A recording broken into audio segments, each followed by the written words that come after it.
While some may argue that Saldico's videos are inadmissible indeed in a court of law, it should be clear that the Blue Ribbon Committee of the Senate is not a court. Its proceedings are investigative, not adjudicatory. When allegations implicate the highest officials of the land, including the president and the most powerful political figures from 2023 to 2025, it is not the duty of the committee to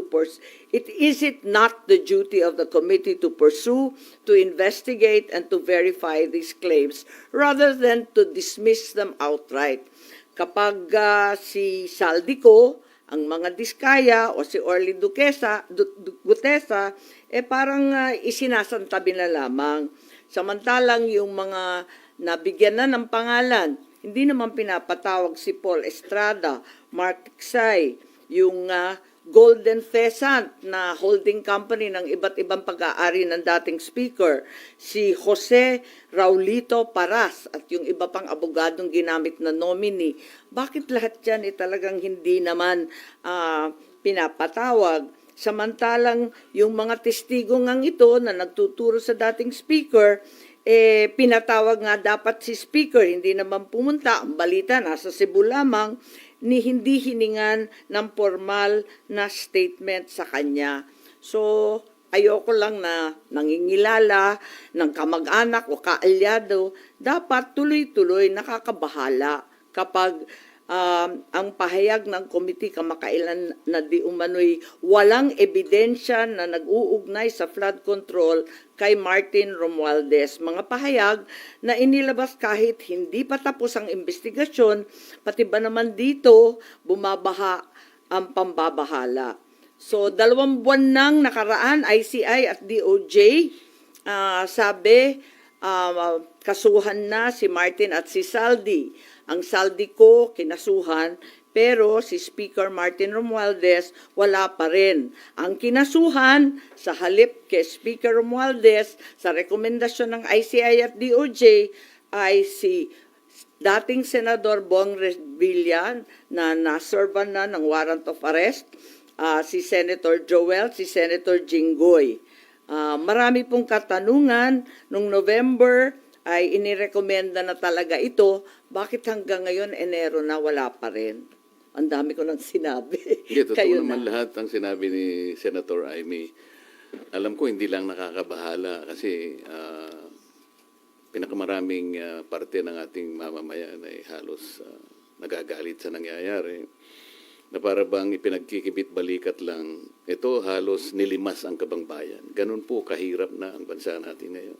Balik po tayo dun sa dalawang testigo na iniharap ng chairman ng Blue Ribbon na nakatakip ang kanilang muka, yung dalawang pinibini na di umano ay mga staff ng nagre-renta dun sa bahay na pag-aari ng isang tao. Meron ba kayong napansin doon nung ako'y nagtatanong sa kanilang dalawa?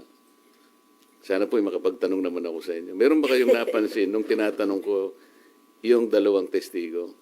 Kung sino po yung sumasagot.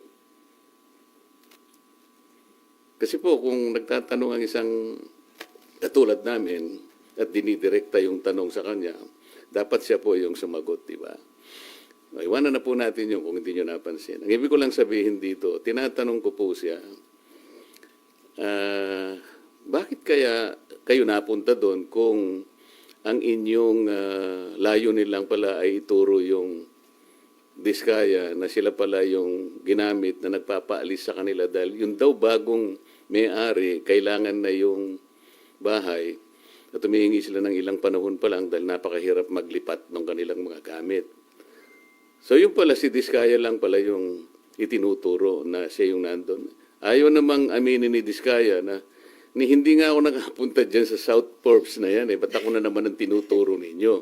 Pwede ko po bang malaman... Kayo po nagtuturo kayo, nakatakip ang mukha nyo. Ako po na tinuturo nyo, wala bang karapatan na makita ko man lang ang mukha nyo. Ayaw po, hindi rin pinaalis yung mga maskara. Pero ang isa pong importante doon na dapat napansin nyo, yung sinabi nilang address, 30 Tamarind Street. Kung napapansin nyo, yun ay bahagi ng paglalahad ni Saldico na sinabi niya yung isang 1 billion pesos ay doon i-deliver Kasi yun ang drop-off point na sinabi. Sabi niya, ni Martin Romualdez sa akin, diyan mo dalhin. So tama rin. Ang gusto ko sana dapat merong mga tanong pa doon eh. Bakit hindi natin tawagin kung sino yung may-ari? Nasaan yung kontrata nasaan yung lease contract? Di ba? Nabanggit lang ang pangalan ni Martin Romualdez, natapos na kami. So, walang na-establish? Ang ini-establish pala nila na si Diskaya pumunta ron para sabihin na yung bagong may-ari, pinaalis na sila. Anong weight nun, sir? Yun nga. Wala. Kaya gusto ko mapansin ninyo lahat. Bakit kinailangan pumunta pa sila doon? Yun lang bang gagawin natin? Ang mga tao, hindi ganun ang expectation po nila eh. Kaya po siguro napilitan kami na maglabas na ng minority report. Hindi lang siya kung ano pa man bagay. Ang mga tao po kasi nagtatanong, ano po ba nangyayari na dyan? Simula po nung ako'y nawala na po na chairman at napalitan nga po. Nung ilabas namin si Gutesa, sinabayan naman yun ng aming legislative break. Matagal po yun. Hanggang sa mag-resign naman si Senator Ping. So, ang mga tao nagtataka. Ano na naman ito? Wala na bang ano ito? Wala bang closure ito? Hindi ba natin malalaman kung sino talaga ganito? Kaya napilitan po kaming maglabas ng minority report. Tinawag po naming minority report for lack of better term.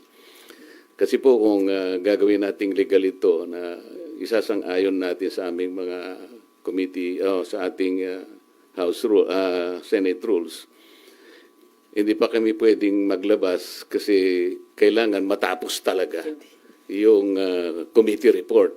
Hindi naman po kasi namin malam kung kailan ba talaga matatapos ito. Kasi nakalagay sa rules namin, kung merong dissenting or concurring opinions, ay isasama na lamang doon. This is neither a concurring or dissenting report. Kaya tinawag naming minority report sa pag-aakala naming magagamit po ninyo. Nandito po yung aming observations, meron kaming findings, nandito yung issues, nandito yung mga recommendations namin, nandito po yung set of possible legislative measures na pwedeng at ginagawa na po namin na pwede naming i-file in aid of legislation. Meron pong mga potential personalities na pwede pong kasuhan. Ang totoo niyan meron po kaming ayan po, nakalagay po rito Ang totoo po itong minority report na to, I had a chance of disseminating this for the first time on December 11, 2025. Meron po kasing forum sa Quezon City. It was held in MICE Center in Quezon City. I-CARE po yung host. I-CARE means Interdisciplinary Conference on Accountability, Reform, and Engagement. Ito po ay hosted by the NCPAG of the University of the Philippines. I was one of the panelists, kasama po si then Chairman Popoy de Vera, andun din po si Congressman Erice. I recall that political analyst Malu Tikia was there also. And I think the Dean of the Political Science Department of the University of the Philippines. So sabi ko, dahil kaugnay naman po sa pinag-uusapan nating transparency, accountability, and reform, I took advantage of leaving one copy to the Dean of NCPAG. Pero meron din po kayong mga kasama doon, hindi lang ganito karami, but I thought that there were media practitioners there.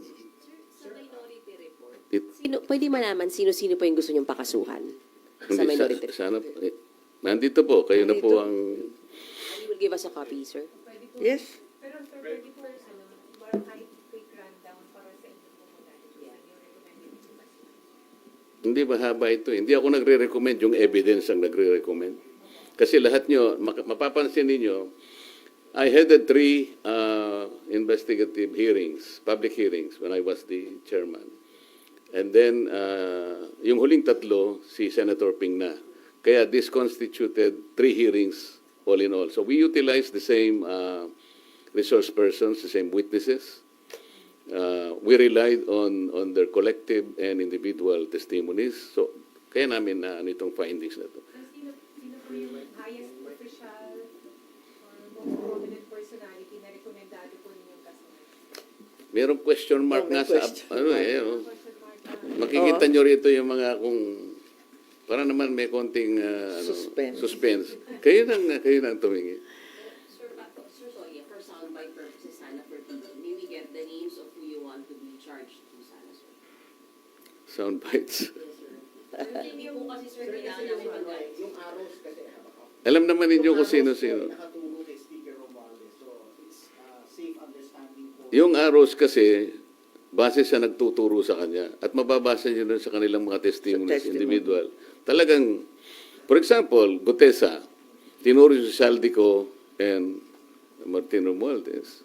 Si Diskaya, nabanggit din ang pangalan ni Martin Romualdez. At yung mga iba, si Alcantara, si Bryce Hernandez, pinagtuturo kung sino-sino, at papunta lahat sa direksyon ni Martin Romualdez. Sir, yung balikan ko lang po yung 30 Tamarin. May balak po ba kayong ipasubmina yung ownership records ng 30 Tamarin, pati yung registration papers ng Golden Kerasan, at saka yung pabalikin yung dalawang witnesses at patawag yung original owner and yung renter supposedly na employer ng dalawang tumistigo kahapon dahil siya yung naapektuhan ng nabili yung bahay. Hindi ba very logical na dapat ganun ang gawin? Palagi ko naman baka ganun ang gawin ni Senator Ping. Naasahan namin na yun ang gagawin. Kung yun ang rekomendasyon nyo, i-recommend natin sa Blue Ribbon. Sen Aimee At and Sen... palagay ko, may recurring names, ano? Yung pangalan ng mga abogado na kasulat, na proxy, hindi lamang sa 30 Tamarin na ulit-ulit na binabanggit, kundi dun sa foreign properties din. Yung Soto Grande yata, andun pa rin yung Attorney Paras at yung iba't ibang law offices na alam natin. Yusek na rin ng DOJ, si Senator Andres. Yusek Andres, di ba? Jess Andres. Pero hinihintay ko nga sana kahapon kaya nandun ako. Kasi initially parang ayaw ko na muna.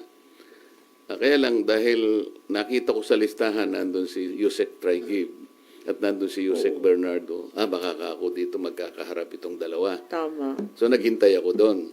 And then naisip ko nga na sinabi nga ni Senator Ping during the hearings sa budget sa plenary debates ng TBCC. Talagang sinabi niya yung 8 billion na binibigay ni Yusek Bernardo kay Yusek Traigib. At si Yusek naman binibigay kay Adrian Bersamin. So iniisip ko, baka kako dito magkakaharapan, makikita natin yung tanungan kung saan papunta. Because ang sinasabi natin, di ba, wherever the evidence will lead us, palaging ganon. Bakit wala si Adrian Bersamin? Sen Aimee and sa inyo na rin po, Sen, isa na lang po. Bagamat di naman po kayo pinangalanan kahapon, pero may mga pasaring si Senator Lacson dun sa mga nangmamaliit, nangiinsulto daw sa Blue Ribbon hearing. Sabi niya, shut the F up. Sabi niya, your noise will not silence the truth. Neither does it provide any help in our investigation. Your noise cannot convict and won't even indict the malefactors of this flood control mess. Your comment on it. Sa palagay ko, hindi naman ako yun. Kasi alam ng kahit sinong senador na hindi pwedeng utusan ng kapwa nilang senador. Sa Senado, hindi naman pwedeng maghari-harian o magreyna-reynahan. Palagay ko, hindi rin ako yun. Hindi rin ako yun. At alam ko, hindi ako ang pinatutungkulan yun. You don't feel alluded to? I don't feel alluded to. Bakit hindi nyo po ipinurso yun? Kasi as you correctly pointed out, dapat nadikdik din si Yusek Traigib doon sa supposedly kaugnayan niya kay Yusek Bernardo. But hindi nyo po pinurso yun kahapon? Pati yung kay Maynard mo din po? Kasi hinihintay ko nga na sila dapat ang pagmulan ng pag-uusap. Kung ako yung palaging nagtatanong, baka naman ako yung maingay na naman. Ayoko nang ako yung magsimula. Inisip ko lang na nando naman, nung sabihin ni Yusek Traigib na, kasi sabi ni Senator Kiko, kung dinideny mo yan, ibig mo sabihin sinungaling si Yusek Bernardo. Masasabi ko pong ganun, sabi niya. Sana nag-react si Di ba? Si Yusek Bernardo. Bakit hindi siya nag-react? Alalahanin niyo, Yusek Bernardo was already admitted under the WPP. Kapag ang isang witness ay liar at hindi siya kumibo, baka ma-discharge siya as witness. Hindi niya ba kayang ipagtanggol ang kaso ng Estado? You should remember that the state must be assisted in prosecuting its cases. Mabigat ito, kaya nga tayo kumukuha ng testigo that will be placed under the WPP. Yun po yung pinaka-prinsipyo. Palagi kasing sinasabi ng iba, si Marcoleta, palagi niyang dinidepensa si Diskaya. Mali po yun. I'm only trying to point out na gusto kong gamitin kahit sino. Nagkataon lang si Diskaya lang ang matapang out of the initial 15 contractors. Kaya ganun po nangyari. Gusto niya magpa-WPP dahil kaya na po na nangyari. Natatakot sila. Under the law naman, kailangan silang tulungan basta nag-apply sila. Nagkaroon nga ng problema lang na pinipilit ng DOJ yung restitution na siya ng Hindi kami magkaintindihan ng taong yun sa restitution. Alam naman niya na hindi totoo yun. Kaya palaging ganun ang usapan. At siya rin alam niya, under the WPP, ang sinasabi na confidential lang ay yung proceedings of the application, as well as the action taken by the DOJ in relation to that application, because that's under Section 7. Under Section 1, kailangan panatilihin mong confidential yun, otherwise you'll be penalized. So, pero pag-uusapan ay questions coming from us, hindi niya pwedeng gamitin yun. Tapos sabi niya, wala raw silang sinasabing restitution. It was no less than the then Secretary of Justice who floated that idea. Hindi namin basta-basta i-accommodate yan. Kailangan bayaran niya yung kanyang mga pinagnanakaw. O yun ang pinagbasihan naman ng ating Senate President. Ngayon, yung nga naman, sabi niya, sinabi ng Secretary of Justice, kailangan magano sila. Pero wala po sa batas yun eh. Wala talaga. We need to get more of these people kahit na mahirap kasi nga kailangan nating ma-identify yung ugat, yung pinakamalaking isda. Kung wala kayong protection na ibibigay sa kanila, ba sila magsasalita? Initially, he mentioned 17 congressmen. Meron po bang pinatawag na 17 congressmen? So, saan tayo pa? Ano sabi nila? Co-buddies. Hearing, you're planning to pursue that angle po yung kay Yusek Olivar, then yung binanggit nyo po yung kay Adrian Bersamin. I-request nyo rin po ba na ipatawag yung Adrian Bersamin? Parang yan ang gusto ng media. Sige, gawin natin. Pero, hindi. Kasi kahapon din po, di ba na ilang beses, parang at least twice po yata na binanggit ni Yusek Bernardo na pinaninindigan niya kung ano na yung nakasulat doon sa kanyang affidavit na wala siyang babaguhin. Hindi ba kayo nagtaka? Hanggang doon lang. Dininay, naninindigan ako. Ba't hindi natin ipursige? Kaya hindi naman ako ang chairman. Kaya naman. Sir, do we know sino-sino pong pumirma sa minority report? All minority members? 6 out of the 9 members of the minority. Kasama si Sen Aimee. Sir, I'm sorry, isa lang. Ma'am, sinabi niyo kasi agree kayo sa laban ng minority report, may mga Yeah. pagkukulang sa nangyayaring hearing ngayon. Kasama po ba doon na gusto niyong isama sa investigasyon yung mga nilabas na video ni Zaldico? Ang sinasabi ko, kinakailangan imbestigahan yung nabanggit doon. Halimbawa, yung Paul Estrada, Mark Tiskay, sana ba yung mga yon, ano? Marami kasing sinabi doon na talaga napakabibigat. Kumbaga, critical leads in the investigation that need to be pursued. Tulad ng sinabi ni Senator Marcoleta, parating bitin. Yan, nababanggit. Tapos hanggang dun lang, papara. Hindi ba dapat pursigihin yun? Yung 8 billion na sinabi na ni Yusek Trigiv, hindi ba dapat tanungin din yan kay Yusek Bernardo at alamin din kung talagang kumpirmado. Ano nangyari doon? Kaya parang laging bitin eh. Laging may kulang. Laging pinapara. Whether on purpose or nakakaligtaan, talagang humihinto. Talagang bitin. Alam niyo, napansin niyo ba kahapon? Sabi ni Yusek Trigiv, dinideny ko po lahat yan. Sabi naman ni Yusek Bernardo, I stand by my statement. Ang sabi ni Chairman Senator Lacson, mahirap banggain yung mga facts ni Yusek Bernardo. Sabi niya kasi doon yung pinagkuhanan kanya ng yung sinasabi nating amount dito ay nanggaling sa GAA. Totoo yun. He was mentioning about 2.8 billion pesos. So alam ni Senator Lacson, nandun talaga. So mayroong resibo. Gusto ko ipurso yun. Di ba dapat? Kaya lang hindi naman ako ang chairman. So, with due respect to the chairman, dapat bigyan natin siya ng latitude. Marami sanang dapat i-pursue, di ba, yung tungkol sa Cabral files nga ni Congressman Lian. Sana na-pursue na rin na i-require yung DPWH kung public record rin lang, edi ibigay na sa ating yung authenticated copy para wala nang pagdidiskitahan kung yung kopya ni Congressman Lian o yung kopya na sinasabing meron yung bilyonaryo at yung iba pang media at yung nabanggit na rin ni Chairman Lacson.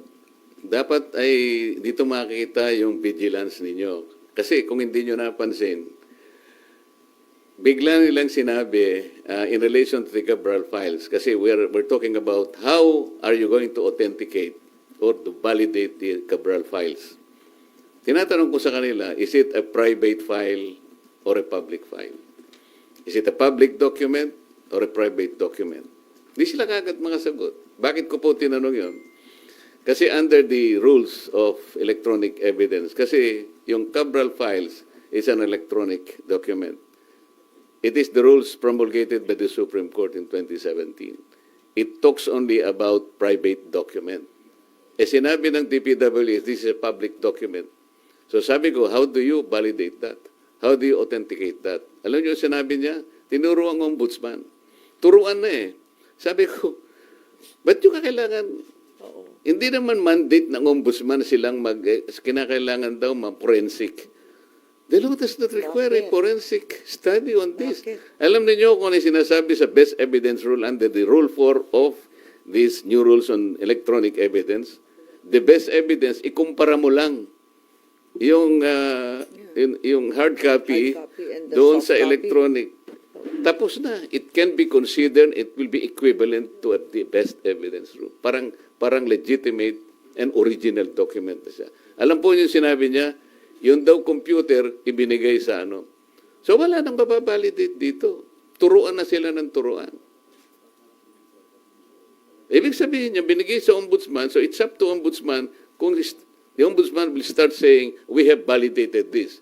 So kung hindi iba-validate na to, let's forget all about this. Ganun ba yun? The Cabral files is an extensive files. Kaya lang, sabi ko, I have to caution the committee.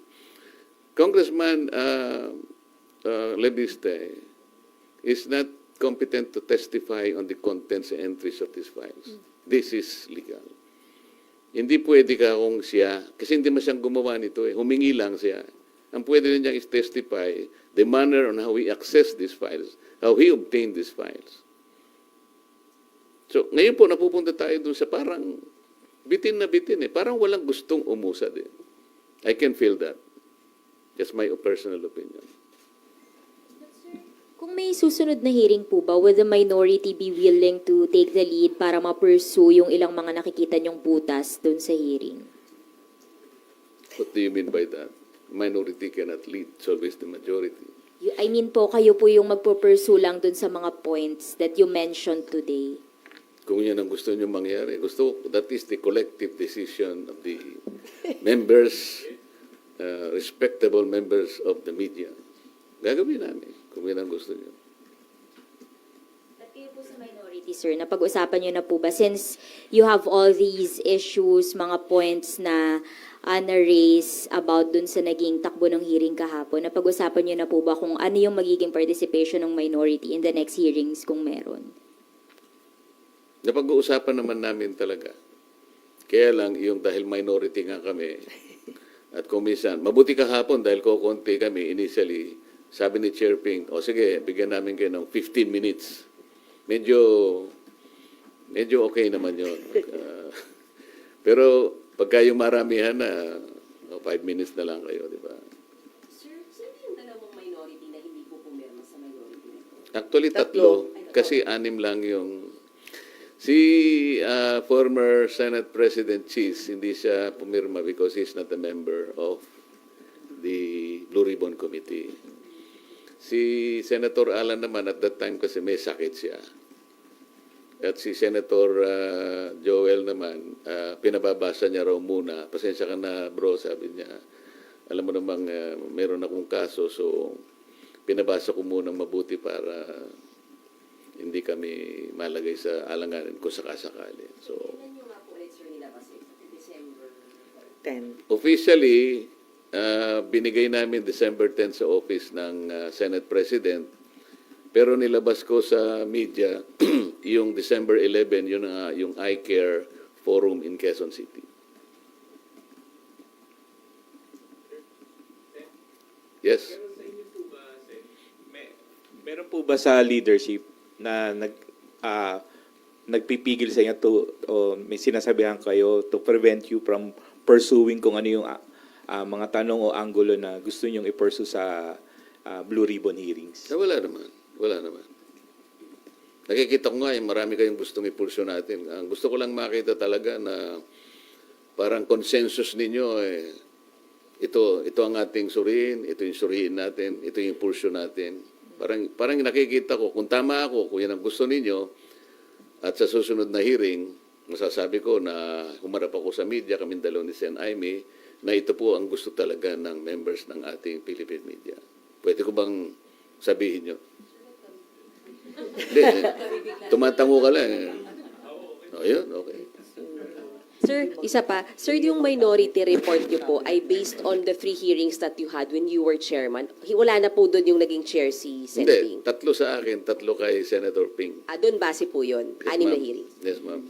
As of December 10 siya. Sen. Mary Moraes from One News po. For Senator Aimee, sabi po ni Senator Ping, kapag may mga ebidensya rin daw po kayo leading sa pinsan ninyo, welcome din daw po talaga kayo mag-participate sa pagdinig. Sa next hearing po ba ng Blue Ribbon, pupunta na po kayo, may ilalabas din po ba kayo? Inilahat na nga namin dito yung iba't ibang binunyag ng iba't ibang testigo na gusto nga namin i-pursue. Sana tutukan kasi maraming binanggit. Hindi naman maari na i-dismiss outright yung mabibigat na sinabi ni Saldico, ni Orly Gutesa at pati si Curly Discaya. Marami silang binigay na leads, ika nga, na kinakailangan i-pursue kahit sabihin natin, kaduda-duda yung source, inadmissible in evidence, at iba't iba pa. Kasi napakabigat ng sinabi nila. Detalyado pa. At kung minsan, may corroborating testimony. Tulad nung sinabi ni Gutesa, yung 30 tama rin, parang tama din at yun din ang binanggit ni Saldico. Tapos tumbok din dun sa sinasabi naman ni Discaya. Kaya parang kinakailangan talaga tutukan lahat ng testigo kahit yun nga, parang si Yusek Bernardo at yung affidavit lang niya ang binibigyan ng kahalagahan. Ang gusto ko nga, kagaya ng nangyari, isang committee hearing inimbita si former Speaker Martin Romualdez. Kaya ako pumunta doon dahil doon eh. Kaya lang hindi dumating. Hindi dumating. Bakit hindi siya... Ayaw nyo bang imbitahan siya? Members of the media. Napakarami sana nating maitatanong kung sakasakaling imbitahan si former Speaker Martin Romualdez. Ang daming nagtuturo sa kanya. Tsaka nandito lang. Diniscredit niya. Alam niya ba, kayo ba'y may kopya ng kanyang affidavit na i-file sa ICI? Meron po kayong nakuhang kopya? Wala. Meaning to say, the Philippine media was denied a copy of a most important affidavit or sworn statement executed by no less than the former Speaker of the House of Representatives. Sinabi niya sa ICI. Ito namang ICI, hindi ko maintindihan. Ba't hindi mo kayo bigyan para ma-assess naman ninyo? Alam po niyo kung ano nakalagay doon? He denied control over the committees, the 80 committees of the House of Representatives. Sabi niya, I had only general supervision over them. I have no control. And then he presented the rules of the House of Representatives as to his functions and powers. You believe him? Ang dami ko sanang itatanong in relation to that allegation. I really relish the opportunity that he will be invited by the Blue Ribbon Committee. And I promise you, you will not be disappointed in the questions that I'm going to ask him. O ayaw naman niyo yata, di kayo kumikibuhan. Sir, paano ba yun? Ini-invite siya pero hindi naman siya dumarating, sir. Bakit kaya? Kasi sasabihin na naman lang, interparliamentary courtesy. Alam niyo, pagka ganito kalaki na ang problema, will you rely on the interparliamentary courtesy concept? Courtesy lang yun eh. Now, we're talking about our nation. We're talking about our people. Kung paano nilimas ang kabambayan. You rely on the courtesy? Sir, so would you rather have him subpoenaed? Sana kayo, gusto nyo. Para naman lumakas ang loob din namin. Lagot kayo. Lagot kayong Kasi lahat. kami, gusto rin namin na suporta ng media. Kasi sabi ko nga sa inyo, huwag naman kayo magagalit sa I felt a little bit disappointed nung ipresenta ko sa iCare in Quezon City. December 11. Kala ko naman May kasama media yan. Kasi naman may, kasi may, may doon. media doon eh. Siguro, hindi naman kasing dami ninyo. Siguro, 1/3 of this, siguro nandun. Nag-iwan naman ako. Kasi hindi naman ako yung host. The host is the NCPAG of UP. Nino? Nino daw?